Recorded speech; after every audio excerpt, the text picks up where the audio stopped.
Bonjour et salut les 10. J'espère que vous remarquez la mise en scène extraordinaire que de mes vidéos, n'est-ce pas? Bon, je ne suis pas là pour ça. Une personne m'a demandé dernièrement qui a des difficultés avec une enfant dyslexique, qu'est-ce que je pensais si c'était bien de mettre cette fillette dans une école spécialisée où il n'y a que des dyslexiques. Alors évidemment, je n'ai pas la réponse parfaite, hein. Donc je vais faire preuve, c'est ce que je lui ai répondu, hein. Je vais faire preuve de mon bon sens, me servir de mon bon sens.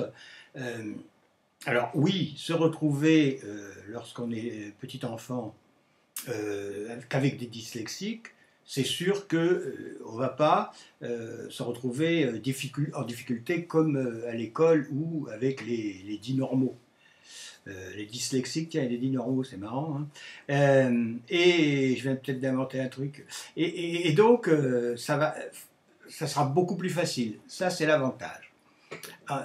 En revanche, il ne s'agit pas que cet enfant aille trop loin dans une école avec un environnement que de dyslexiques, parce qu'après, pour s'insérer dans la vie avec les dits normaux, ce sera, comment dirais-je, plus difficile. Et puis, c'est surtout, alors, des écoles spécialisées pour les dyslexiques qui vous promettent la lune, il y en a une quantité incroyable. Et là, parents, faites très attention. D'abord, on va vous piquer votre argent, et puis ça ne servira à rien parce que il y a pas mal de bidons, enfin de méthodes fumeuses et autres. Donc, bon, le conseil que je vous donnerai, mais vraiment, c'est faites-le, c'est important, hein, pour l'avenir de votre enfant, pour vous-même, vos finances et autres, c'est ben, aller rencontrer l'école, demander à être là pendant une matinée, par exemple, en classe, observer une classe, comment ça se passe, le genre d'enseignant qu'il y a. Vous voyez. Alors, déjà, si l'école accepte, c'est bon signe, hein. Et puis, demander à avoir l'adresse de parents qui ont déjà mis leurs enfants dans cette école et contactez-les pour avoir leur avis. Vous voyez, tout ça, c'est du bon sens, en fin de compte, hein. C'est comme quand vous allez, je sais pas, vous décidez d'aller habiter un nouveau village ou un nouvel environnement, ben, vous prenez de multiples renseignements pour voir si vous ne commettez pas une erreur.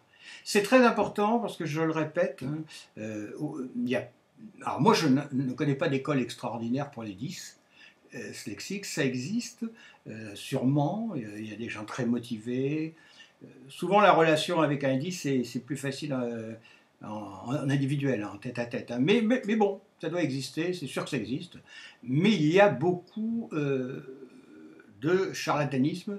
Donc, alors, vous avez, je ne les citerai pas parce que je ne veux pas avoir d'ennui, mais vous avez aussi des méthodes qui existent depuis des dizaines d'années. Alors, certaines fonctionnent soi-disant, il faut réparer l'ouïe du dyslexique. D'autres, vous disent, oh oui, mais c'est la vision. D'autres vous disent carrément que c'est une maladie, quoi. Enfin, n'importe quoi. Donc, soyez très prudents. Mais un environnement, pour commencer sa scolarité, parmi des dyslexiques, et donc avec des personnes qui ne s'occupent que des dyslexiques, ça devrait être très bénéfique.